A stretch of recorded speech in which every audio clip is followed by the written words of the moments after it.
Boa tarde a todos. É um prazer grande estar aqui. E o talk show chama-se O Novo CPC e as Mudanças no Processo do Trabalho. Como foi dito, são 55 os inscritos aqui no auditório, 88 online, totalizando 143 participantes.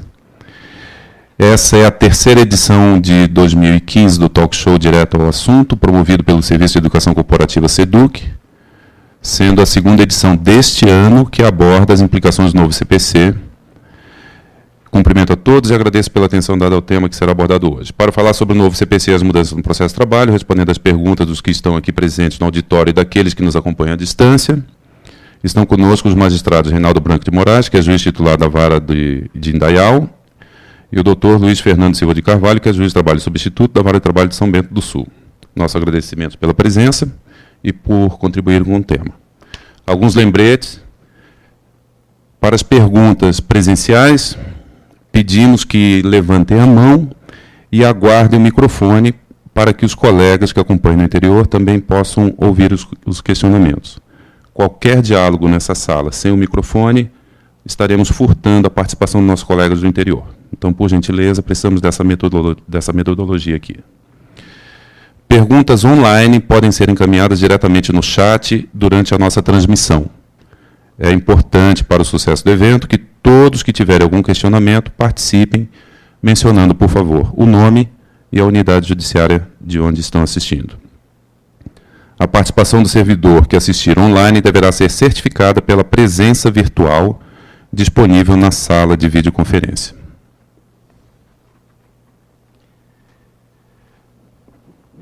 Então, vamos agora iniciar os questionamentos diretamente. O servidor Luciano Nogari, da Vara de Trabalho de Timbó, questiona se a autonomia do processo do trabalho foi colocada em risco com o novo CPC. Doutor Reinaldo, por gentileza. Boa tarde a todos, os colegas que estão no auditório, os colegas que estão no interior, meu colega Luiz Fernando, o Frederico, que vai mediar os trabalhos. Grande satisfação estar novamente participando de um talk show. Participei o ano passado e o tema é dos mais relevantes. O novo Código de Processo Civil e suas implicações ou seus impactos no processo de trabalho. E a primeira pergunta guarda relação exatamente com esse tema. O novo Código de Processo Civil traz algum impacto? Traz algum reflexo no processo de trabalho? Afeta a sua autonomia? O processo do trabalho tem autonomia ou não tem autonomia? O artigo 15 do novo CPC estabelece, na ausência de normas que regulem processos eleitorais, trabalhistas ou administrativos, as disposições deste Código lhes serão aplicadas supletiva e subsidiariamente. Quer me parecer que, se havia alguma dúvida, ou aqueles que defendem com a devida vênia que o processo do trabalho não possui autonomia, é o próprio legislador do processo comum que reconhece a autonomia do processo do trabalho, tanto que estabelece que, na ausência de normas nesse processo autônomo, o que está no procedimento, no processo comum, será aplicado de forma supletiva e de forma subsidiária. Então, o início do artigo 15 do novo CPC, a meu sentir, só reforça a autonomia do processo de trabalho. E, com a devida vênia, não comungo daqueles que não reconhecem essa autonomia, e acredito que haverá divergência no auditório, razão das vênias já solicitadas, porque, como diz o meu colega Leonardo Fischer, escrito há pouco na escola judicial, porque estamos a estudar o novo processo, Código de Processo Civil e seus impactos, ou reflexos, ou seu conflito com o processo de trabalho. O processo de trabalho tem um corpo rígido de regras e de princípios. É só olhar aqueles poucos artigos da CLT que tratam do direito processual do trabalho. Lá nós temos diretrizes muito claras, muito definidas. Jus postulante, audiência una, centralização de atos e por aí afora. A autonomia, portanto, ela existe e, a meu sentir, não há o que se cogitar. O que haverá de questionamento, sim, é por força do artigo 769 da CLT, que estabelece que nas omissões do processo do trabalho, e havendo compatibilidade com os seus preceitos, suas regras, os seus princípios, será aplicado o processo comum. Vamos ler. Processo civil, subsidiariamente. Esse dispositivo, ele conflitaria ou não com o artigo 15? Um revoga o outro, ou não, ou os dois podem conviver harmonicamente? A meu sentido, nós teremos 3 teorias, 3 teses bastante distintas. Aqueles que lerão o artigo 15 do novo CPC e dirão, vale ele como comando geral e não mais o 769 da CLT. Outros defenderão, o artigo 769 da CLT está dentro de um processo que é autônomo e essa é uma regra, é uma diretriz desse processo autônomo. E, segundo esse preceito, as previsões do processo comum só entram aqui quando superadas essas situações, a omissão e a compatibilidade. E outros ainda dirão que é possível compatibilizar ambos no sentido de que, preservada a autonomia do processo do trabalho, preservados os seus princípios, isso está dito no 769, não no 15 do CPC, tudo que vier para auxiliar de forma supletiva ou subsidiária é muito bem-vindo. Aliás, quando se fala em supletividade, estamos a falar de norma existente, mas incompleta. E quando falamos em subsidiariedade, em ausência de norma. A meu sentir, o 769 precisa ser lido conforme a doutrina tem feito. A omissão prevista nele não é só a lacuna normativa. Tem que ser considerada também a lacuna ontológica e axiológica. Ontológica. É certo que a CLT está velhinha, está anciã, mas ela não está ultrapassada. Ela está velhinha. Ela precisa de auxílio. Ela precisa de complemento. E, então, temos que levar em conta o aspecto da lacuna normativa, não ter norma, mas mesmo tendo norma, se a norma ocorreu o ancilosamento, nós podemos buscar outras normas, inclusive as do processo comum, desde que compatíveis com os nossos princípios.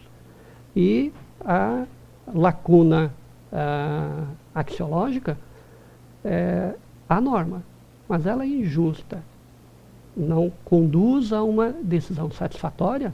Por que não utilizar a norma do processo comum, que já tem uma solução mais vanguardista, mais atual, mais recente, mas nunca mais eficaz, principalmente, mas nunca esquecendo o nosso artigo 769. Então, concluindo, das 3 teorias, eu adoto, primeiro, o artigo 769 se sobrepõe como regra de direito especial, que é a regra do artigo 15 do novo CPC, que é uma regra de direito geral. Como a anuência sucessiva. São compatíveis os 2 dispositivos e só entra no processo de trabalho os dispositivos do processo comum que derem mais efetividade a ele. E a última hipótese, que o artigo 15 teria revogado 769, discordância total. Algum complemento? Boa tarde a todos, em especial aos colegas que estão no interior e também aos colegas que estão aqui no auditório. Fred e Reinaldo, primeiro queria agradecer pelo aulão de hoje de manhã. Né? A gente teve a chance de ter uma visão geral do CPC que o Reinaldo apresentou para a gente. E agora, na parte da tarde, a gente até como uma sequência natural para a gente da Justiça do Trabalho, a gente analisando os reflexos disso para a nossa realidade na Justiça do Trabalho. Então, quanto à autonomia do direito processual do trabalho, eu também concordo com o Reinaldo nessa terceira corrente de que o 769 não foi revogado e que há necessidade de compatibilidade principiológica, apenas coloco uma ressalva, uma dúvida que eu sempre tive quanto à autonomia mesmo do direito processual do trabalho, por não conseguir enxergar o direito processual do trabalho com princípios diferentes do processo comum. Acho que a gente tem basicamente o mesmo processo não criminal e que os princípios são os mesmos, mas a depender do procedimento trabalhista, juizado especial, procedimento comum, os princípios eles acabam...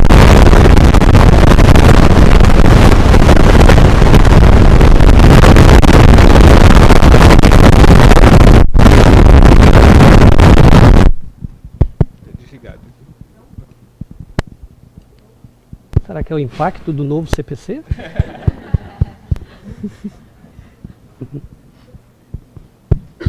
Sim.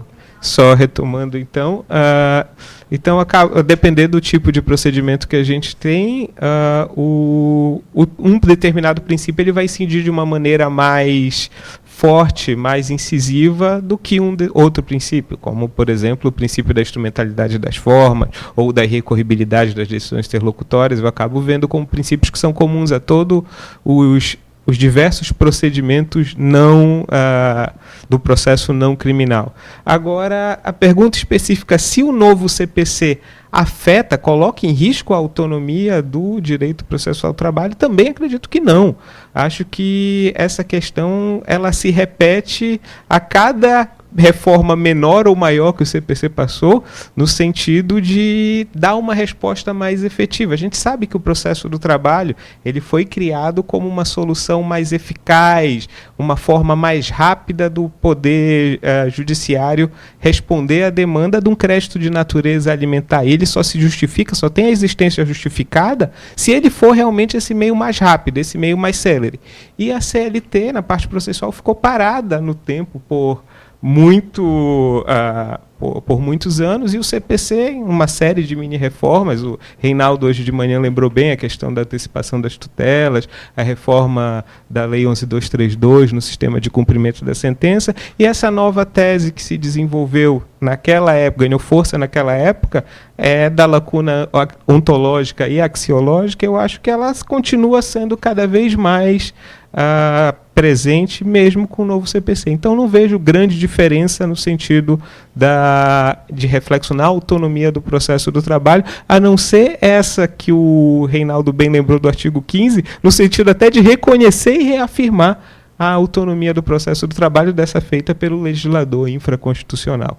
Então, não vejo risco para quem entende que o processo do trabalho é autônomo, e acho que essa posição fica até mais forte com o artigo 15 do CPC. Obrigado. A próxima pergunta é formulada pelos servidores Eduardo Florencio, de Imbituba, e servidor Carlos Leite. Desculpa, mas eu não tenho aqui a indicação de qual unidade de onde ele trabalha. Às vezes não coloca, né? Muito bem, mas é o seguinte: o artigo 226 e 219 do novo Código de Processo Civil estabelece que, 226, o juiz deve fixar prazos para proferir despachos, decisões interlocutórias e sentenças. O 219 estabelece que deverão ser considerados somente os dias úteis na contagem dos prazos. Então, a formulação da pergunta é o seguinte: os prazos processuais serão contados conforme o novo CPC, que envolve somente os dias úteis, ou como é feito atualmente conforme os artigos 774 e 775 da CLT? Doutor Luiz Fernando, por gentileza. Bom, esse é um dos grandes pontos práticos, né, do que vai afetar o nosso dia a dia, caso a gente entenda que o novo CPC vai se aplicar para o processo do trabalho. E, como regra, os prazos processuais do CPC eles vão ser contados só em dias úteis, como a própria pergunta fala, mas a CLT possui regra própria nesse sentido. Na minha opinião, né, e aí até quero fazer uma ressalva que vai valer para todas as respostas que eu vou dar daqui para frente, é uma opinião ainda provisória, passível de convencimento, até porque esse momento é o momento mais adequado para que a gente pense e repense. Afinal, as opiniões que a gente emitiu, os juízos que nós emitirmos aqui nesse momento ainda não vão afetar o jurisdicionado. A partir de março, aí já fica mais complicado. Então é o momento ideal para que a gente promova enquanto é só esse tipo estudo, de... né? Isso. Então, acredito que a norma própria da CLT, nesse caso específico, ela permanece sendo aplicável para o direito processual, nos prazos processuais trabalhistas. Porque não vejo como a pedra de toque que eu tenho utilizado para definir se um determinado instituto vai ser importado para o processo do trabalho ou não. Não pode ser eu gostar desse instituto ou eu achar que esse instituto não é adequado. Ela tem que ser o critério mais objetivo. Aí a pedra de toque que eu tenho utilizado é justamente, como o Reinaldo colocou, a ideia da lacuna axiológica e ontológica, mas num aspecto bem restrito da efetividade do processo. Em que é que aquela norma do CPC, que pode contrariar uma regra própria da CLT, ela vai contribuir para a efetividade do processo trabalhista? Se ela contribuir para a efetividade, mesmo tendo norma própria na CLT, vamos aplicar a norma do processo civil comum.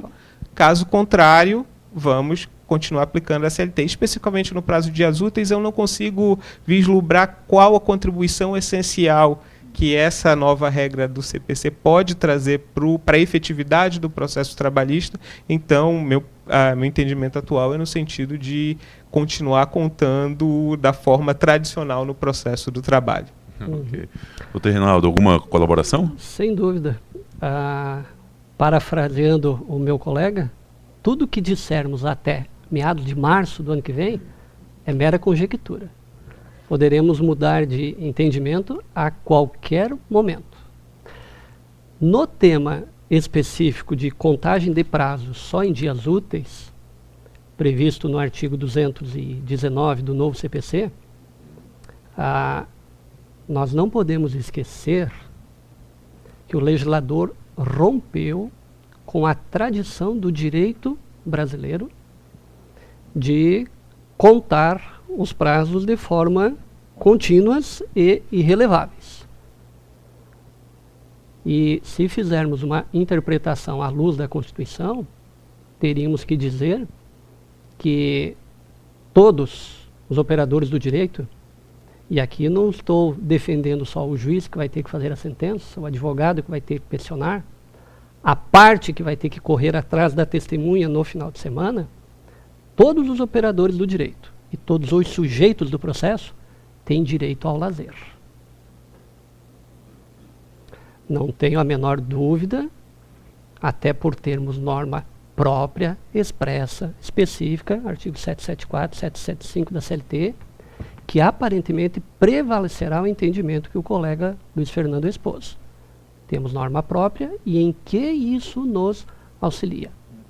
Isso nos auxilia no direito ao descanso, no direito ao lazer, direito que é assegurado constitucionalmente a qualquer um, porque todos são trabalhadores, a parte autora é, a parte ré também é, servidores, magistrados, todos temos direito ao lazer. Por que que nós temos que trabalhar final de semana? Porque o prazo está correndo contra nós. Ainda mais se, por infelicidade, o processo veio concluso numa quinta-feira, onde a segunda e a terça é feriado. Sexta, sábado, domingo, segunda, terça. Ele perdeu 6 dias do prazo que ele teria para proferir a dita decisão. Não há a negar, por outro lado, que houve um aumento do prazo de atos decisórios, 10 dias para decisões interlocutórias e 30 dias agora para as sentenças. Então, seria possível, em princípio, dizer, mas esse prazo, aparentemente, é aplicável também a vocês do processo de trabalho, então, vocês estão reclamando do quê? Se o prazo aumentou. Não é essa a questão.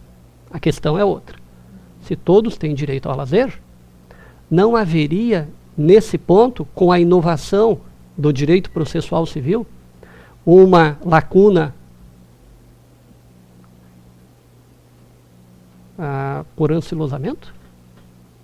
Nós temos um diploma legal novo, que mudou completamente a tradição do direito, instituiu uma nova norma e 3 dias, 4 dias, 10 dias a mais ou a menos na duração de um processo não vai fazer a menor diferença. Até porque, se o caso for de urgência, tem as tutelas. Mas, para todos os operadores do direito, inclusive para as partes, quer me parecer que, à luz da Constituição, essa é uma regra de sobre-direito. Sobre-direito. Razão pela qual estou fazendo as ponderações em sentido oposto ao colega Luiz Fernando, para contribuir ao debate. Não que defenda com unhas e dentes a tese que acabei de expor. Entre se adotar essa diretriz e trazer isso, com o risco de trazer outras coisas para o processo de trabalho, abandono a minha tese e fico com a nossa. Até meados de março de 2015 é o entendimento. Depois me perguntem. Talvez não seja. Ivan Almeida pergunta se nas ações regidas pelo CPC, por exemplo, ação rescisória, mas que estão em trânsito na Justiça do Trabalho, como é a contagem de prazo? Doutor Reinaldo. Pois é. O artigo 219, que é o próprio, né, da pergunta anterior, na contagem de prazos em dias estabelecidos pela lei ou pelo juiz, computar-se-ão os prazos em dias úteis. Um outro detalhe, já que estamos tratando de prazos e dias úteis, notem que esse artigo fala em prazo estabelecido pela lei ou pelo juiz. Nós temos um instituto novo no CPC, que é a negociação processual. O artigo 190, que as partes podem adotar o procedimento que bem entender, inclusive quanto a prazos, ônus e por aí afora. Qual o alcance desse bem entender? É bem entender? Há algumas restrições, sim. Há algumas restrições, que daí estão no parágrafo único do 190. Mas, em princípio, se respeita a autonomia das partes em relação ao procedimento. E se elas estabelecerem que o prazo de contestação no processo civil, que a regra no novo CPC é de 15 dias úteis, caso elas estabeleçam que o prazo seria de 50 dias. Esses 50 dias seriam corridos ou úteis, já que esse artigo fala em contagem do prazo em dias úteis quando estabelecido pela lei ou pelo juiz. Respondendo à pergunta específica que o colega fez, o parágrafo único do 219 estabelece que o que está previsto neste artigo, contagem do prazo em dias úteis, tem aplicação somente aos prazos processuais, ou seja, aos prazos que fluem dentro do processo. O prazo de ação rescisória é um prazo de direito material e, portanto, se conta em ano, não é nem em dia. E todos os prazos de direito material, ainda que se contem em dia, não se contam em dias úteis, e sim dias corridos, porque essa é uma regra para o direito processual. E isso resta mais claro ainda com o esclarecimento prestado pelo legislador nesse parágrafo único do artigo 219. Aliás, a pergunta envolve rescisória. A rescisória tem prazos diferenciados também. Mas isso é assunto para outra aula. Ou talk show. Outra pergunta. Precisa um estudo bem mais aprofundado. A servidora Maria José Olegário, da Secretaria de Apoio Institucional, questiona o seguinte, diz ela, o CPC é usado de forma subsidiária ao processo do trabalho quando há lacunas na CLT. Prossegue a redação dela. O magistrado Jorge Souto Maior, em artigo publicado no dia 2/7, e ela acusa aqui o link onde está disponível esse texto, faz crítica ao artigo 98 do novo CPC, que prevê a concessão do benefício da assistência judiciária gratuita para as pessoas físicas, visto que no processo de trabalho a pessoa jurídica é o empregador detentor, portanto, do capital. O artigo vai além disso, pois no inciso 8º prevê a isenção do depósito recursal, o qual é usado para a garantia da execução nessa especializada. A pergunta vai ser dirigida ao Dr. Luiz Fernando e ela questiona o seguinte, como o senhor analisa esse artigo? Nessas questões específicas, considerando o caráter alimentar dos créditos. com relação a essa pergunta, acho que só teve um equívoco na redação da pergunta, porque o Sotomayor ele critica não é a concessão do benefício da assistência judiciária para as pessoas físicas, mas a extensão disso também para as pessoas jurídicas. Né? Então, essa que é a controvérsia. Será que a crítica que o Sotomayor faz com relação ao artigo 98 é porque ele teria estendido para a pessoa jurídica? Antes de entrar no novo CPC, é só interessante a gente lembrar como é que está o panorama atual da jurisprudência dos tribunais superiores quanto a isso. Tá? O STJ ele tem entendido que é possível, sim, a pessoa física, a pessoa jurídica, receber o benefício da justiça gratuita, da assistência judiciária gratuita. Só que esse benefício, diferentemente do que acontece com a pessoa física, que basta declarar que não tem condição de suportar e essa declaração se presume verdadeira, para a pessoa jurídica tem necessidade de prova dessa falta de condições para arcar.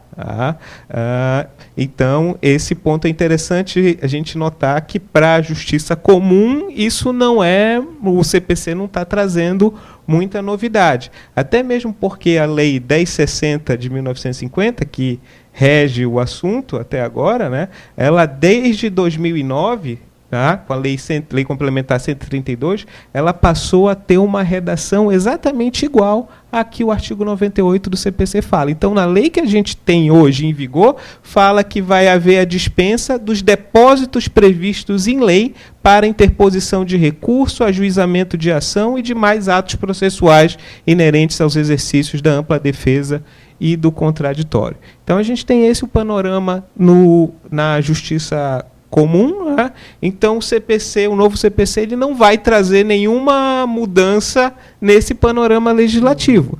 Mas se uma das grandes vantagens que eu considero desse momento que a ciência processual vive é justamente ele fazer um convite a nós repensarmos esse tipo de entendimento que até então estavam sedimentados, e por mais que o novo CPC só repita, é um momento interessante para revisitar esses entendimentos. E aí, como é que está na Justiça do Trabalho especificamente? A gente consegue identificar basicamente 3 correntes.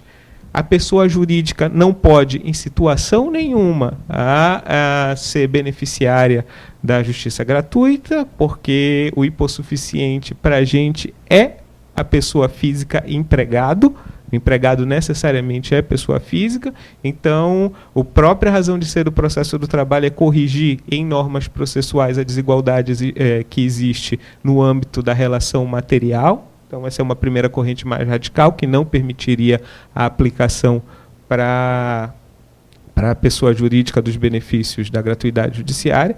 Por outro lado, tem uma corrente que entende não, qualquer pessoa jurídica pode, desde que consiga comprovar a impossibilidade de arcar com os custos do processo. E uma corrente intermediária que utiliza a ideia da isonomia, que parte da premissa que se o empregador ele está caracterizado como microempresa, nos termos da Lei Complementar 132, pelo princípio da isonomia, o microempreendedor ele seria tão dependente daquele tipo de empreendimento como fonte única de seu sustento, quanto o próprio trabalhador, pessoa física. Então, aplicaria também a ele o benefício da justiça gratuita. Então, essa crítica do Sotomayor, ela pode ser discutida, ela pode ser analisada, mesmo que a gente não tivesse o novo CPC.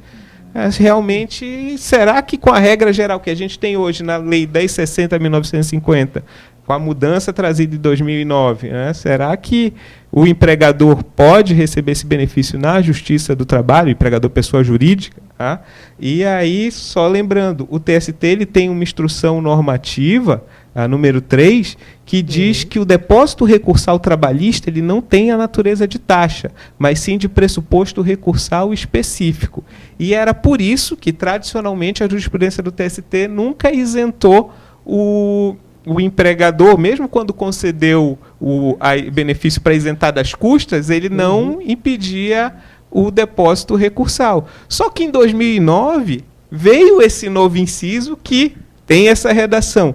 dos depósitos, dispensa dos depósitos previstos em lei para interposição de recurso. Ele não fala mais em taxa. Depósito no sentido amplo, inclusive aqueles, a meu entender, para garantir a execução, para antecipar a condenação, que é o caso do nosso depósito trabalhista.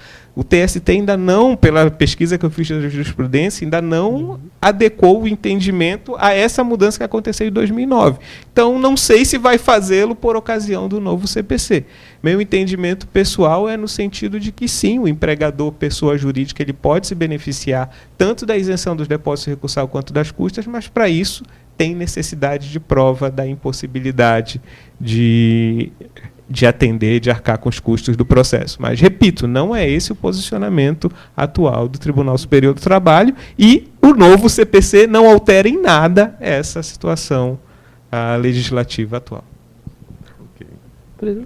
Só um pequeno acréscimo.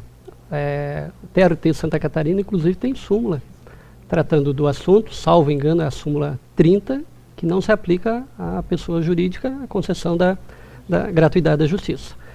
E como o novo CPC revogou quase a totalidade da Lei 1060/50, não o fez por inteiro, indica os artigos que revoga, trata da gratuidade da justiça em alguns artigos, lista os casos de gratuidade, permite parcelamento, permite o pagamento de um ato processual. A parte para esse ato eu consigo pagar, então você paga. O outro eu consigo, mas de forma parcelada. Será feito assim, o outro eu não consigo. Então aqui eu concedo. Então o novo CPC ele trouxe novidades e ele coloca de forma expressa, presume-se a hipossuficiência para a pessoa natural. A pessoa jurídica, se houver impugnação, o ônus da prova é dela. É dela. Então, quer me parecer que o assunto, como comenta o colega Luiz Fernando, ele vai retornar à tona a partir da vigência do novo CPC. Quero crer que se mantenha tal qual está atualmente. Fico a imaginar se deixar de existir o depósito recursal para o recurso de pessoas jurídicas, e à medida que começarmos a conceder esses benefícios, nós precisaremos abrir um incidente processual para verificar, constatar a veracidade ou não da dita declaração e com as consequências da declaração falsa ou verdadeira. E o Supremo já disse que essa garantia de futura execução, pressuposto processual, é constitucional. Então isso não se discute mais. E essa verificação vai exigir algum conhecimento contábil, né? Pois é. Que vai complicar um bocado, né? Porque vai ter que analisar planilhas e orçamentos e receitas, despesas. E só, se me permita só um acréscimo, Reinaldo, a preocupação também que eu tenho é justamente porque essas mesmas decisões do TST que negam ou que concedem a gratuidade judiciária se remetem à Lei 1060, mas elas não enfrentam a mudança que teve em 2009. Elas continuam simplesmente se referindo ao inciso 2º ou 3º que fala em taxa e que o depósito recursal trabalhista não é taxa. Mas justamente até por uma questão de coerência com a mudança legislativa que teve em 2009, é necessário que tenha um argumento a mais, nem que seja essa incompatibilidade com o próprio princípio do processo do trabalho para que afaste a possibilidade de isentar o depósito recursal do empregador. Mas assim, o simples fato de ser natureza de garantia da execução, acho que ele por si só não é um argumento que impeça a concessão do benefício. Acho, como você bem pontuou, a dificuldade que a gente vai ter para o processo trabalhista de apurar essa prova, essa insuficiência, e mais, a quantidade de recurso vai virar recurso automático do empregador. Então, acho que E só um detalhe último, complementar, o crédito trabalhista, consabidamente, é de natureza alimentar. Se constatada a hipossuficiência, paga primeiro os impostos ou primeiro o crédito de natureza alimentar. Então ele tem que fazer o depósito recursal. Quer me parecer que por aí ou acaba ou elimina sobremaneira a possibilidade da concessão. Mas, no meio jurídico, os argumentos podem variar para lá ou para cá e quem tem a última palavra é que manda. Então vamos à próxima pergunta.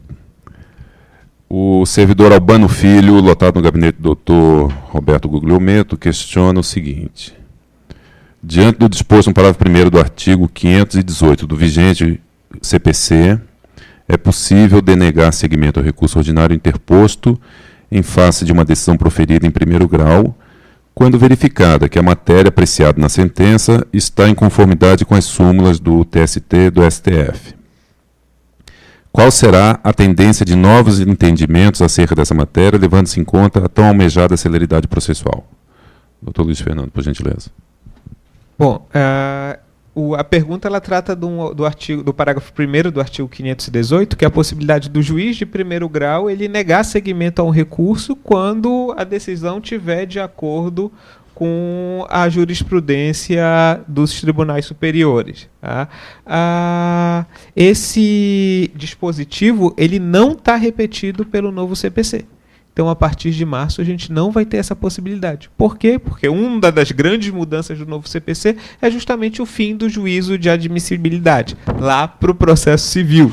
E já adianto meu entendimento, acho que no processo do trabalho a gente continua tendo, sim, o juízo de admissibilidade por termos norma própria na CLT. Então, para o processo do trabalho, acho que o 518, parágrafo 1º atual, ele é aplicável. O juiz de primeiro grau, se identificar que uma decisão está de acordo com a súmula e que não existe controvérsia fática, que a decisão simplesmente questiona o aspecto o recurso simplesmente questiona o aspecto jurídico da aplicação ou não daquele precedente, então acho que o juiz de primeiro grau pode negar seguimento ao recurso, cabendo agravo de instrumento para tentar destrancar. Com o novo CPC, só quem vai poder negar seguimento para um recurso vai ser o relator, no processo civil comum. Então vai ser continua sendo dos poderes do relator decidir monocraticamente uma decisão que já está de acordo com um precedente ou com uma súmula já formada. Mas acho que para o processo do trabalho a gente vai perder a base para fazer essa rejeição liminar no primeiro grau, porque o 518, repito, ele não está repetido no novo CPC. Ok, obrigado.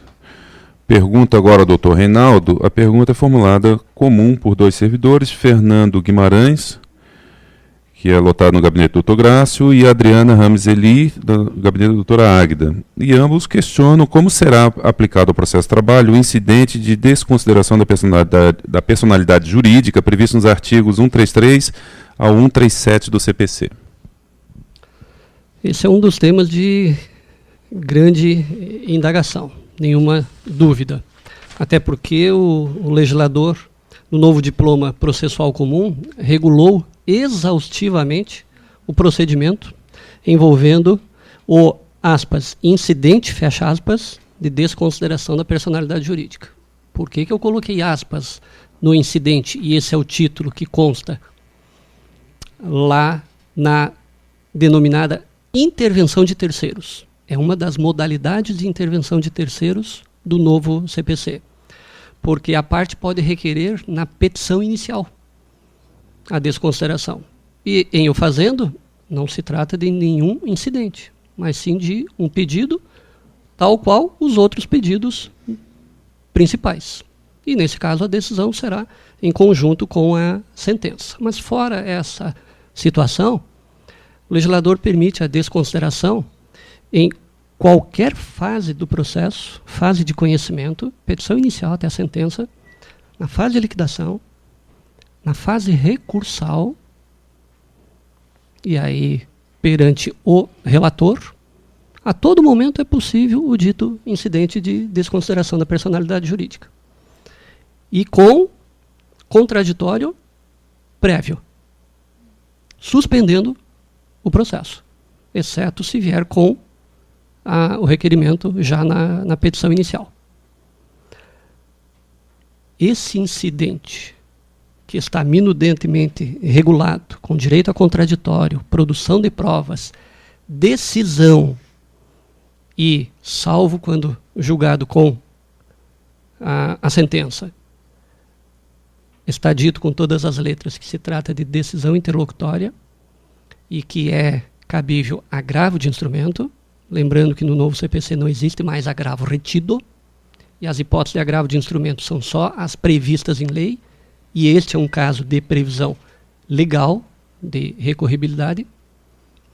Olhando esse procedimento todo, e olhando o nosso processo do trabalho, que é totalmente simples e desburocratizado, quer me parecer completamente incompatível. Até porque nós trabalhamos com a teoria menor. O processo chegou à fase de execução. Não tivemos êxito em cobrar do devedor principal, de regra PJ, a pessoa jurídica, a desconsideração é automática. Em razão da infração à lei, a infração ao contrato, inclui-se os sócios responsáveis à época do dito contrato, com limitação do sócio retirante até a data em que ele saiu. Ele é incluído no polo passivo, determinação da Corregedoria Geral do TST, até para que, se alguém requerer uma certidão, já conste o nome do sócio como demandado no processo.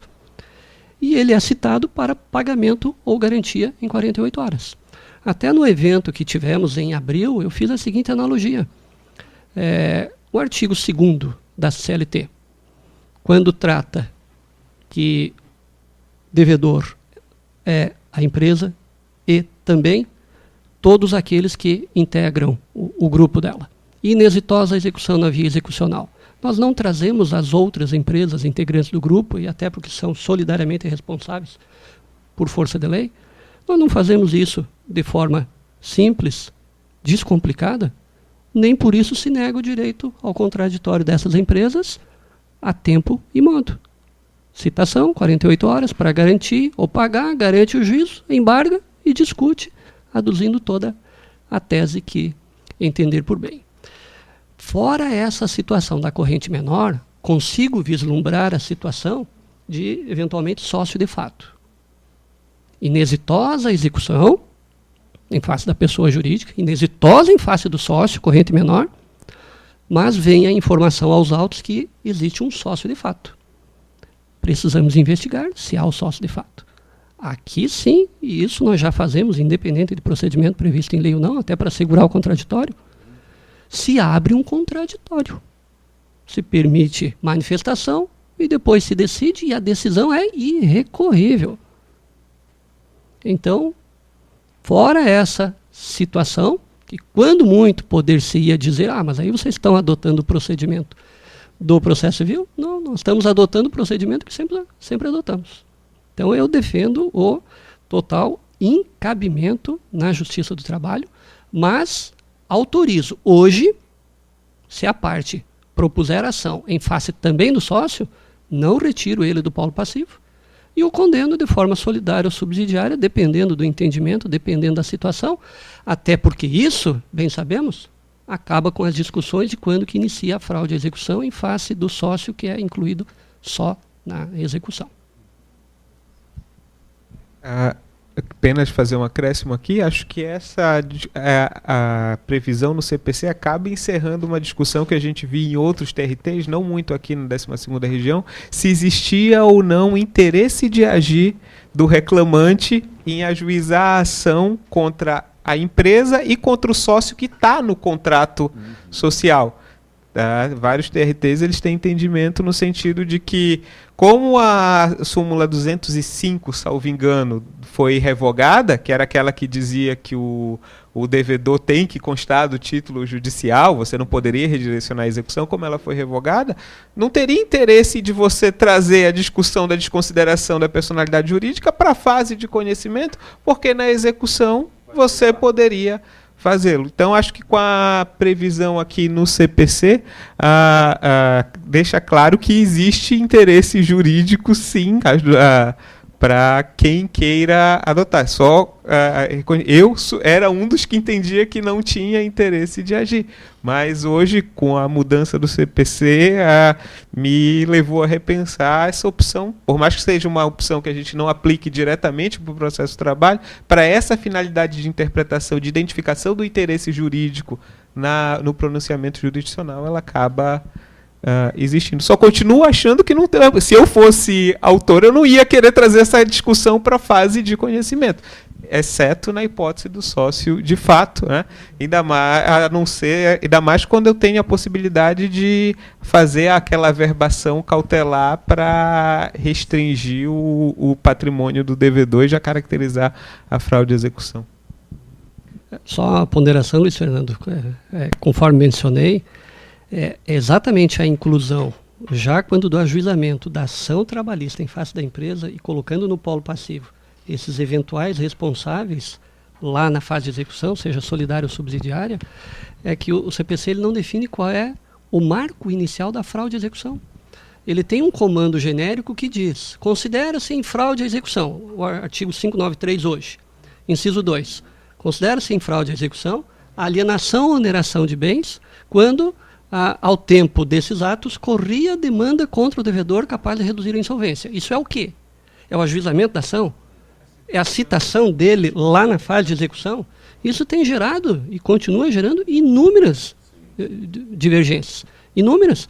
E no novo CPC está escrito que será a partir da citação dessa pessoa cuja desconsideração se pretende incluir, seja a desconsideração inversa, trazer uma outra pessoa jurídica para o polo passivo, seja a inclusão do sócio. É a partir da citação dele, seja a citação da fase de conhecimento, seja a citação para o dito incidente. E em razão dessa situação, até quem tiver interesse, procurem acórdão da minha relatoria, processo de PJE, o número 1224 é o número de processo, mas procure por fraude à execução. Eu adotei a tese defendida por dois colegas juízes do trabalho, o Benhur, do Rio Grande do Sul, e, salvo engano, o Beber, eu acho que é de autoria de ambos, que a fraude à execução que nós temos que aplicar no processo de trabalho não é essa do 593, inciso 2º. É a do 593, inciso 3º. Nos demais casos que a lei prevê, tem fraude à execução. E no caso do crédito tributário, a fraude à execução se caracteriza com a emissão da certidão de dívida ativa na fase extrajudicial, artigo 185 do Código Tributário Nacional. Houve alteração do dito dispositivo 195. E em razão disso, feito o paralelo entre o crédito de natureza fiscal e o crédito de natureza trabalhista, e estando expresso no CTN também, artigo 186, que o trabalhista prefere ao fiscal, ora, existe uma presunção absoluta de fraude para o fiscal na via extrajudicial antes do ajuizamento. O fiscal vai receber, o crédito trabalhista não. Então, aquele sistema especial que é previsto para o fiscal, ele é plenamente compatível também com o processo do trabalho para efeito de definir fraude à execução.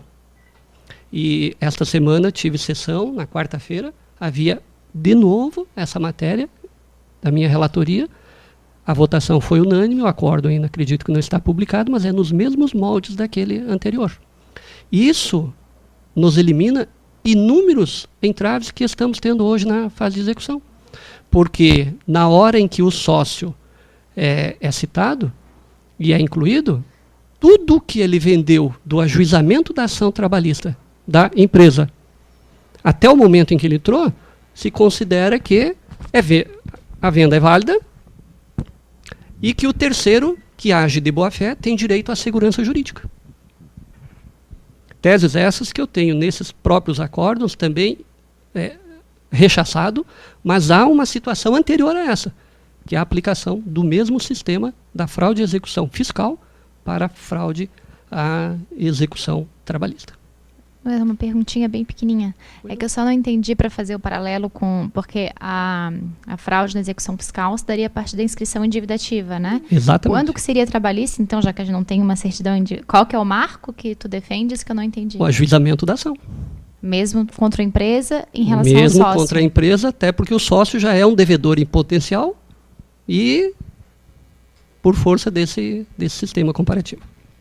Apenas para também fazer uma complementação, partindo de uma premissa de que o incidente de desconsideração do CPC ele pode ser aplicado no processo do trabalho, essa premissa o Reinaldo já afastou, mas apenas para enriquecer o debate aqui, um ponto que eu acho que é indiscutível é que se essa decisão for dada em caráter incidental na execução, ela não vai admitir, ou no fase de conhecimento, ela não vai admitir agravo de instrumento, como prevê no CPC, porque a gente tem um princípio do processo do trabalho que é justamente da irrecorribilidade imediata da decisão interlocutória. Então, como é que eu vislumbraria a recorribilidade dessa decisão que desconsiderou ou que não desconsiderou a personalidade jurídica? Se for na fase de conhecimento, o recurso contra ela vai ser o recurso ordinário junto com a sentença, com a decisão terminativa. Se for na fase de execução, acredito que a gente possa fazer um paralelo com a exceção de pré-executividade. Se o incidente não for acolhido, ou seja, se o juiz não desconsiderar a personalidade jurídica do sócio, o exequente ele vai poder desde logo apresentar interpor agravo de petição. Caso haja desconsideração da personalidade jurídica para atingir o sócio, aí sim não vai caber recurso imediato do sócio, mas ele vai poder, depois de garantir a execução, embargar a execução, apresentar embargos e rediscutir a questão da desconsideração num agravo de petição. Acredito que é o único meio da gente tentar compatibilizar o incidente do CPC com o sistema recursal do processo de trabalho. Só um comentário bem pequeno. Fred Didier, ele tem o Fórum Permanente de Processualistas Civis, que abrange magistrados, advogados, acadêmicos, operadores do direito em geral. Eles editaram em 3 ou 4 encontros, e esses encontros iniciaram antes mesmo do início da vacatio legis. Eles têm 368 enunciados, alguns próprios da área trabalhista, e um dos temas enfrentado é esse, e eles entendem cabível o agravo de petição. Ou de instrumento, não lembro. Então, ele fala em agravo de petição mesmo quando desconsidera, salvo engano. Isso entende cabível o agravo de petição. Aí conflitaria com tudo que o Luiz Fernando comentou, e esse agravo de petição estaria à deriva de qualquer garantia do juízo. Ou seja, não há garantia do juízo, já haveria um recurso do suposto devedor, ou seja, decisão interlocutória, artigo 893, parágrafo 1º CLT, irrecorrível, que eles estão dando uma recorribilidade. O enunciado 126, ele fala em agravo de petição quando na fase de execução. Ele não fala na fase de conhecimento. Mas, ou seja, não fala nem na necessidade de embargos de execução. E esse fórum só aprova enunciado se não houver nenhum voto em contrário na plenária. Os magistrados do trabalho que estavam lá aprovaram isso. E o que é curioso é que no outro fórum que teve específico de processo do trabalho, parece que essa tese já não foi adotada. Aquele do Rio. Então, aquele do Rio não já é uma orientação totalmente diferente. Até para quem está estudando o CPC agora, é bem interessante a gente verificar os enunciados desse Fórum Permanente de Processo Civil e comparar com os enunciados dos eventos feitos pela magistratura. Recente a gente teve uma série de enunciados da Escola Nacional de Formação e Aperfeiçoamento de Magistrados, em que há vários enunciados totalmente contrários, opostos mesmo àqueles que foram aprovados por unanimidade nesse fórum permanente. Então tem muito espaço para discussão mesmo. O campo da incerteza ainda está amplo, né? Então, aproveitando essa deixa aí dos enunciados, o servidor Felipe Morales, da 7ª Vara de Florianópolis, ele gostaria de saber a posição dos senhores acerca do conteúdo de 5 destes enunciados recentemente editados pelo ENFAM, que é a Escola Nacional de Formação e Aperfeiçoamento de Magistrados. Eu vou questionar separadamente cada uma dos enunciados, são 5. Não vou ler os 5, porque senão é muito conteúdo, muita informação, e depois pode ser que gere algum problema, né, de compreensão. Então, o primeiro enunciado, que é o enunciado de número 1, que ele pede a posição dos senhores, está assim redigido. Entende-se por fundamento referido no artigo 10 do Código de Processo Civil, o novo Código de Processo Civil de 2015, o substrato fático que orienta o pedido, e não o enquadramento jurídico atribuído pelas partes. Doutor Reinaldo, por gentileza. Artigo 10 do novo CPC. O juiz não poderá decidir, em grau algum de jurisdição, com base em fundamento a respeito do qual as partes não tenham previamente se manifestado, ainda que trate matéria deva decidir de ofício. A grosso modo é o que diz o artigo 10. Nenhum fundamento. Esse fundamento é fundamento legal? É fundamento fático? É só um, só outro? Ou é misto? O que o legislador quis dizer com isso? Inúmeras interpretações surgirão a respeito do que é fundamento. O fundamento tem a ver com a causa de pedir? Que a causa de pedir se desdobra em remota e próxima. Remota, o fato, próxima, a consequência extraída do fato. Com base na causa de pedir, a parte formula o seu pedido. E o demandado se defende com base na causa de pedir e com base no pedido. Elas estabeleceram a controvérsia. Fora isso, sobra a tarefa do juiz de julgar. Me deram os fatos, agora eu vou dar o direito. Eu não posso usar no julgamento, e lembrando que esse artigo ele não vale só para o primeiro grau, ele vale para todas as instâncias. Todos os julgadores, órgãos singulares ou colegiados. Eu julgarei e não poderei invocar nenhum tema de direito, nenhum fundamento a respeito do qual eles vão falar. E se é isso, haverá necessidade de escrevê-lo para permitir o contraditório, que também é outra situação prevista no CPC, a exigência de contraditório prévio a respeito do uso de fundamentos, para depois ocorrer o prosseguimento do julgamento.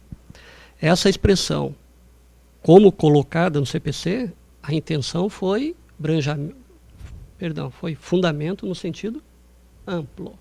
Até porque quando o legislador quer restringir, ele o faz. É claro que os magistrados vão interpretar de uma forma. Os advogados vão interpretar de forma literal. O que prevalecerá no final? Difícil dizer. Mas, pelo menos, nós do processo do trabalho temos uma outra pergunta antes disso. Isso se aplica para nós? Graças a Deus. Complementando, essa divergência que a gente falou é uma das situações que a gente está aqui. No fórum, se no fórum da EFAM, no enunciado da EFAM, o entendimento é que fala apenas em fundamento relacionado aos fatos, ao suporte fático, o enunciado 108 do Fórum Permanente de Processualistas Civis, ele fala que expressamente que não se pode decidir com base em causa de pedir ou fundamento de fato ou de direito a respeito do qual não se tenha oportunizado manifestação das partes e a prova, ainda que se trate de matéria apreciável de ofício. E o mais grave, o 108, ele fala especificamente que isso seria aplicável para o processo do trabalho. Então, se na petição inicial do processo do trabalho o reclamante ele não tem a obrigação sequer de expor os fundamentos jurídicos, basta que ele exponha os fatos, a narrativa de fato,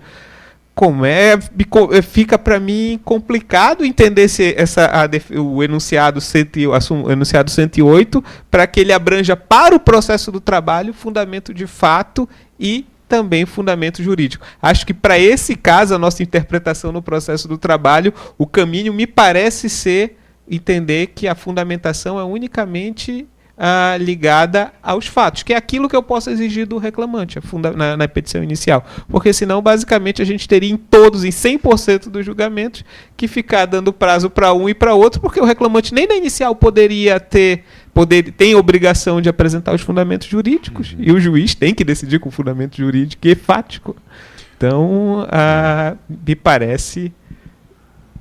Doutor Reinaldo, imaginando que a doutrina, a jurisprudência se consolide no sentido de que esses institutos são plenamente aplicáveis ao processo de trabalho e que o fundamento não são apenas os fatos, mas também as questões de direito. Pergunto, o juiz, para pronunciar uma prescrição não arguída pelo réu, ele deve pedir a autorização das partes para fazê-lo? Sem dúvida nenhuma. Sem dúvida nenhuma. E não só por força desse artigo 10. Por força do artigo 7º, artigo 7º, parte final, que o juiz deve zelar pelo efetivo contraditório. E o artigo 9º, mais específico ainda. O juiz não proferirá decisão contra nenhuma das partes sem que seja previamente ouvida. Exceções, e aí vem as exceções, que não é o caso da prescrição e da decadência. E mais, no caso da prescrição e da decadência, como o legislador permite, no artigo 332, situações de julgamento de improcedência do pedido, caso de improcedência do pedido, que são aquelas situações dos precedentes obrigatórios, aquela situação toda lá, isso, que é a tal da improcedência liminar do pedido, o legislador deu uma escorregada legal aqui e disse o seguinte, parágrafo 1º do 332, o juiz também poderá julgar liminarmente improcedente o pedido se verificar desde logo a prescrição e decadência. 2 erros. Primeiro, em todos os casos do 332, nem liminarmente ele pode julgar improcedente o pedido. Ele tem que atender o artigo 7º, inciso final, e o artigo 9º, e o artigo 10º. Mas, ainda que ficasse de fora o 10, sobram aqueles outros 2. Então, dizer que o juiz vai julgar liminarmente constitui um equívoco enorme e está em sintonia com o restante dos artigos do Código. Pior, ele diz que no caso de prescrição ou decadência, o juiz julgará improcedente o pedido. No mérito, nós temos 3 escadinhas. A primeira escadinha é a prejudicial de mérito, que é prescrição ou decadência. Quando o juiz reconhece, ele parou nessa escadinha.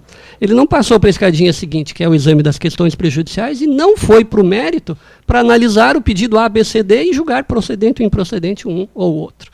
É o nosso legislador.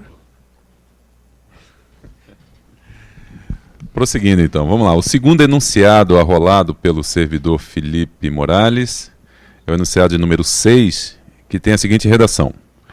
Não constitui julgamento surpresa o lastreado em fundamentos jurídicos, ainda que diversos dos apresentados pelas partes, desde que embasados em provas submetidas ao contraditório. A gente aplica basicamente a mesma ideia que a gente já discutiu agora, né? A gente está tratando da obrigação de fatos ou também fatos e direito, né? Questão jurídica, né? Entendo eu que o enunciado aqui, eu concordo com o enunciado nesse aspecto. Acho que as partes não podem ser pegas de surpresa quanto à questão fática, quanto aos argumentos de natureza fática. Inclusive devem produzir prova quanto a isso. Mas acho que continua integral a ideia do iura novit cura, né? E, como o Reinaldo bem lembrou, tanto que em várias outras situações o próprio Código autoriza que o juiz julgue improcedente liminarmente os pedidos. Ok. Doutor Luiz Fernando, prosseguindo então com o senhor. O terceiro enunciado que ele mencionou é o de número 13, que diz o seguinte, abre aspas, o artigo 489, parágrafo 1º, inciso 4º do novo CPC, não obriga o juiz a enfrentar os fundamentos jurídicos invocados pela parte, quando já tenham sido enfrentados na formação dos precedentes obrigatórios. Fecha aspas. E aí a questão é bem interessante, que quando você tem um precedente já formado, a carga argumentativa da parte que vai defender aplicação daquele precedente é bem diminuída. Basicamente, você tem uma operação de subsunção. Se o precedente estiver bem estruturado, com todos os requisitos da ratio decidendi bem clara para que se possa ser extraído. Então, basta que você adeque a situação fática àqueles argumentos jurídicos que já foram enfrentados pelo precedente.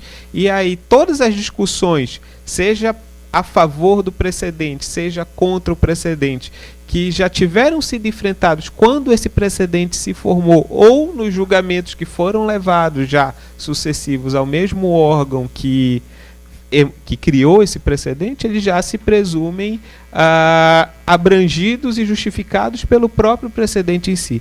É muito complicado a gente ter essa ideia de precedente com a estrutura de enunciado que a gente tem hoje, principalmente no TST, onde nem sempre a ratio decidendi está clara, onde nem sempre a razão de decidir, o fundamento da decisão está claro. Então, basicamente, a gente se vê muito tendo que interpretar precedente, as súmulas do TST, olhando só para a súmula em si, como se fosse uma norma, uma regra de uma lei, quando na verdade o correto seria a gente ir atrás do julgamento que originou aquela súmula para saber qual foi a razão contexto, de decidir, né? que fundamentou. Então acho que a ideia é da carga argumentativa realmente diminuída para quem quiser se enquadrar no precedente. Se você quiser superar o precedente, o seu ônus argumentativo é muito maior, e aí você vai ter que justificar aquelas hipóteses que eu falei de superação do precedente ou de distinção, distinguish o overruling. Próximo enunciado é o de número 40, abre aspas, incumbe ao recorrente demonstrar que o argumento reputado omitido é capaz de infirmar a conclusão adotada pelo órgão julgador, fecha aspas. A ideia aqui é que numa determinada decisão judicial não foram enfrentados todos os argumentos que as partes trouxeram. Se você fizer uma interpretação simplesmente literal do novo CPC, essa decisão poderia ser considerada como omissão, ausência, sem fundamentação. E só que esse enunciado ele vem esclarecer que vai caber ao recorrente que buscar anular aquela decisão, modificar aquela decisão, demonstrar que o argumento, a tese sobre a qual o juiz não se manifestou, ela por si só seria capaz de alterar a conclusão do julgado. Então, para ser um exemplo bem bobo e bem prático, uma questão de horas extras em que o juiz julgou procedente o pedido de horas extras, em que uma das teses da defesa era que ele estava submetido àquela exceção do 62 por fazer trabalho externo, e a decisão não abrangeu essa tese de defesa.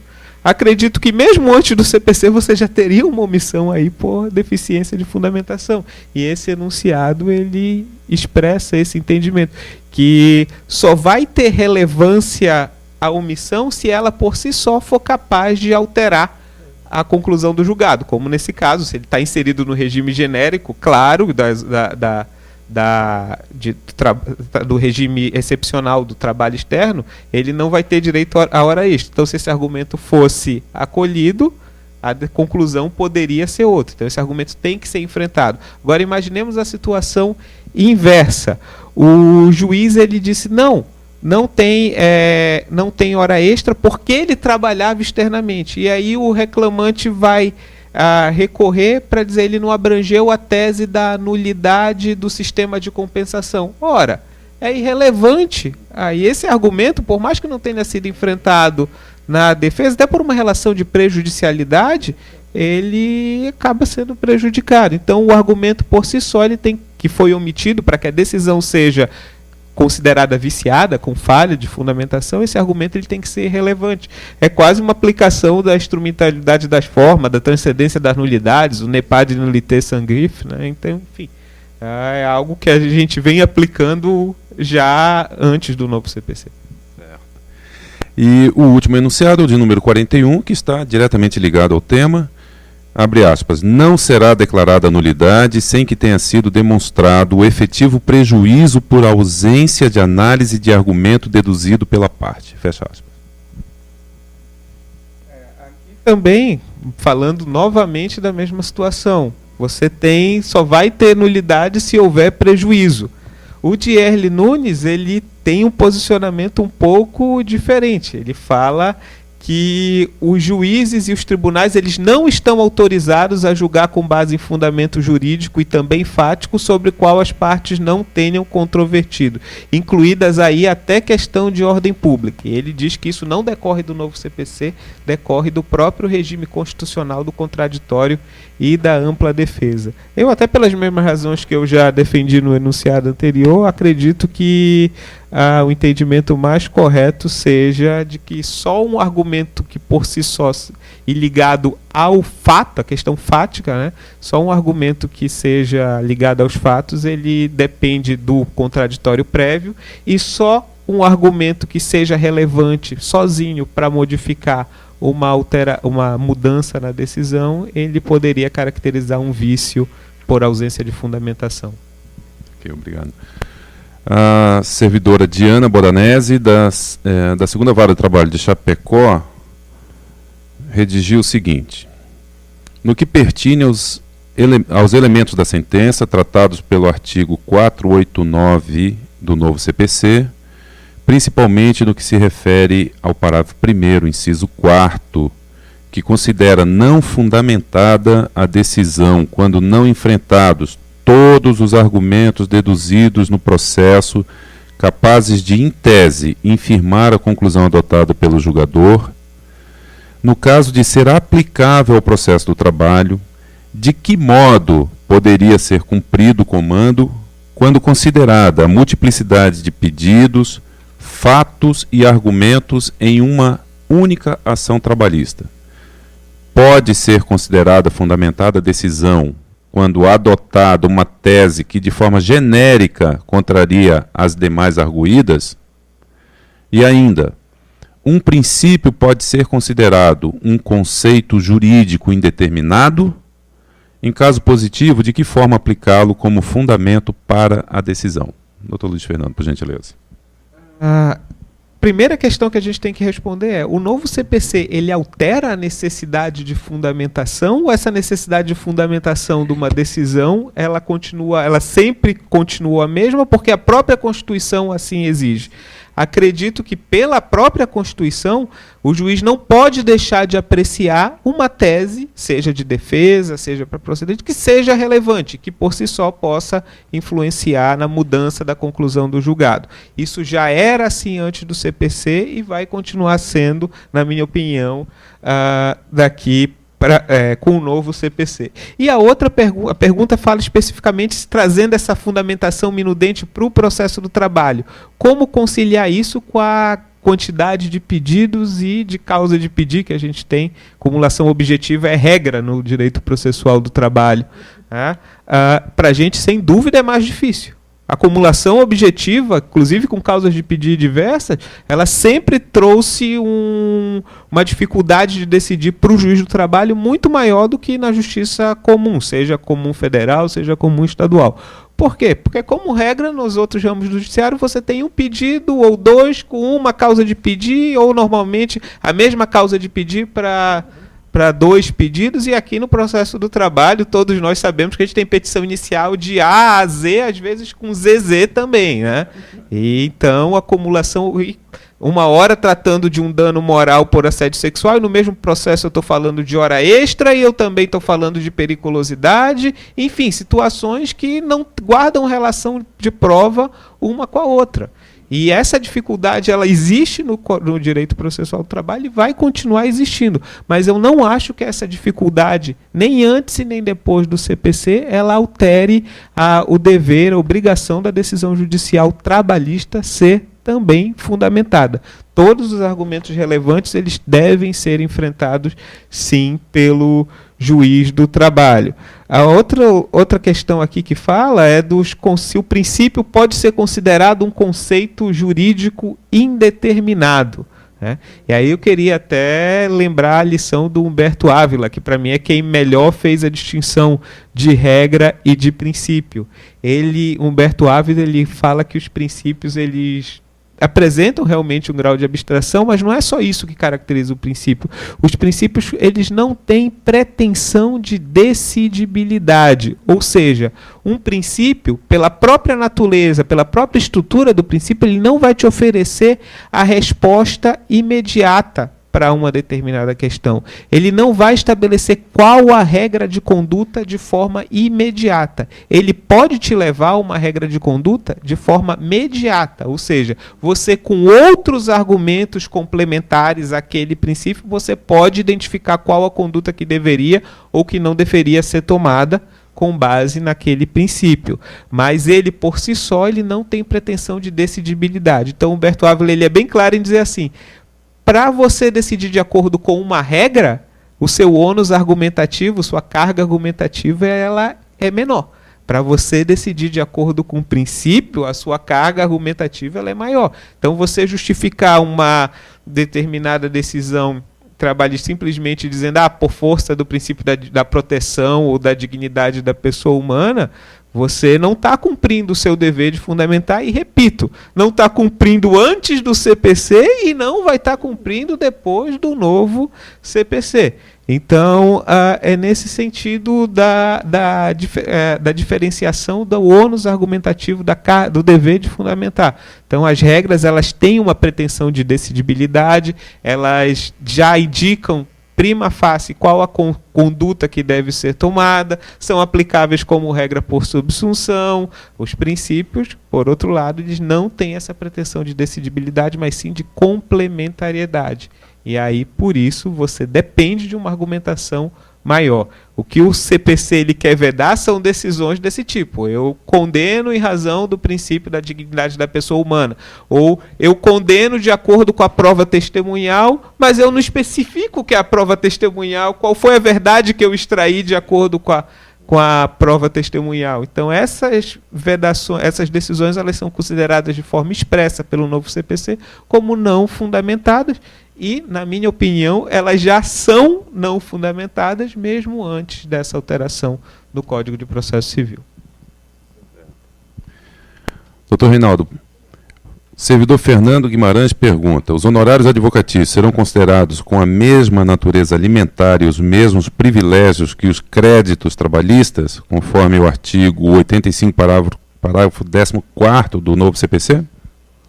O novo CPC é bastante claro, do artigo 85, nos seus 19 parágrafos, todos tratando de honorários de advogado, especificamente no 14, ao atribuir a natureza jurídica alimentar ao serviço realizado pelo advogado. E, ainda que esses honorários sejam devidos ao escritório a que ele está vinculado, não perdem essa natureza jurídica. Todavia, como no âmbito trabalhista não existem honorários advocatícios de regra, porque o TST editou aquelas súmulas que não têm solução, a 219 e a 329 estão lá e nós estamos atrelados a elas. Fora isso, nos termos da Instrução Normativa 27/2005, curiosamente, naqueles casos submetidos à Justiça do Trabalho, em que se não discute as causas que não guardam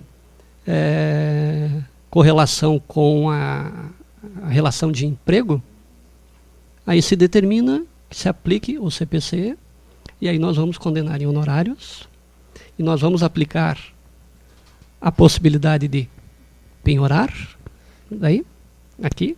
Olhem que situação mais inusitada. O advogado, no civil, ele cobra os seus honorários. Aliás, esta semana, na quarta-feira, eu estava em uma sessão de julgamento onde o advogado, em razão de um indeferimento na execução, da penhora de parte do salário do executado, agora também empregado, para pagar parte, uma penhora de parte dos salários para ir pagando os créditos em execução também de natureza trabalhista, e ele sustentou, e fazendo esse comparativo, que o advogado na Justiça Estadual, ele cobra os seus honorários.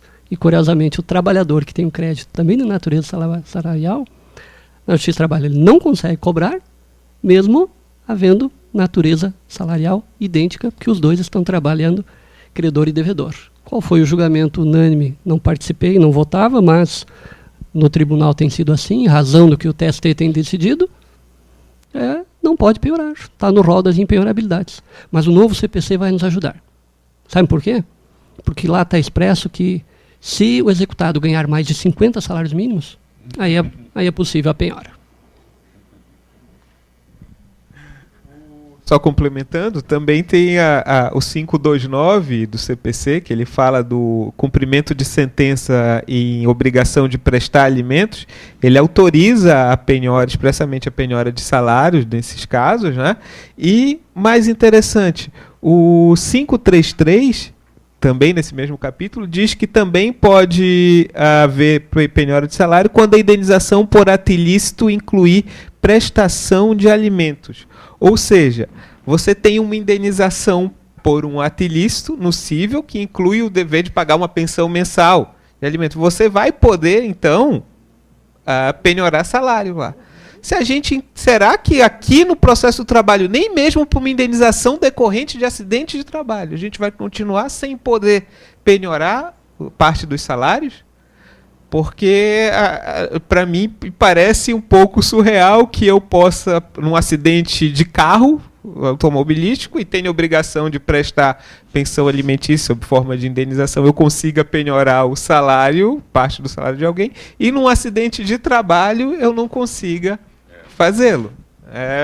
Realmente acho que já não é sem tempo da jurisprudência trabalhista avançar e seguir o que o STJ já tem feito para os honorários advocatícios, né? Senhores, recebemos uma pergunta de Kleber e Dolores, da 2ª Vara de Trabalho de Lages, que diz o seguinte: com a revogação do artigo 11 da Lei número 1060/50, como ficam os honorários assistenciais? Pois a Lei 5584/70 refere-se expressamente à Lei 1060. Será possível fazer uma interpretação por analogia e aplicar os percentuais previstos no novo CPC aos honorários assistenciais? Acredito que, como o Reinaldo já pontuou hoje de manhã, o que o novo CPC fez foi tirar vários desses dispositivos de uma legislação específica e trazer para o corpo do Código de Processo Civil. Então, se em algum momento alguma norma processual de um outro ramo do direito, como a gente tem no processo do trabalho, fazia remissão a um desses dispositivos revogados da Lei 1060, a gente vai buscar uma norma equivalente no próprio corpo do direito processual civil, repito, desde que preenchidos aqueles pressupostos, aqueles requisitos de compatibilidade do 769 da CLT. Dr. Reinaldo, a servidora Caroline Silva Miller Bianco, acerca de uma das suas respostas, ela fez uma colocação que não chega a ser uma pergunta, mas se eu quiser fazer alguma análise, ela diz o seguinte: e ao se analisar que o CPC foi objeto de discussão por parlamentares, membros de outros poderes, esse debate do direito ao lazer é fundamental, porque significa um avanço social. Fecha aspas, ela fez essa colocação. Alguma colocação? A razão da tese que eu expus. Na literalidade da CLT, nós já temos a previsão de contagem em prazos. No CPC, nós também temos. No processo criminal, nós também temos. Sempre foi da tradição do direito brasileiro contar de forma contínua os prazos. Uma vez iniciado, não interrompe, não suspende, de regra, e vai até o marco final e prorroga para o dia útil seguinte. Se isso era da tradição do direito brasileiro e não é mais, é porque isso foi objeto de um amplo debate e houve alguma razão para isso, que deve ser exatamente o direito ao lazer previsto a todos. Acho que o argumento que a gente tem é justamente esse. A pedra de toque que eu falei no começo seria restringir os argumentos que não fossem para a efetividade do processo. Então, por essa linha, você não aplicaria, porque é uma norma unicamente de caráter processual. Então, o que eu reputo interessante era realmente buscarmos critérios objetivos para decidirmos quais institutos importarmos ou não do novo CPC. E, sem dúvida, o argumento das férias, do direito ao lazer, ele é relevante demais. E até, por esse mesmo argumento, a gente poderia... Permita, até tentando imaginar a tua sequência de raciocínio, seria naquele período de suspensão de 20 de dezembro a 20 de janeiro, que o CPC prevê, também trazer por esse mesmo argumento para o direito processual do trabalho ou não?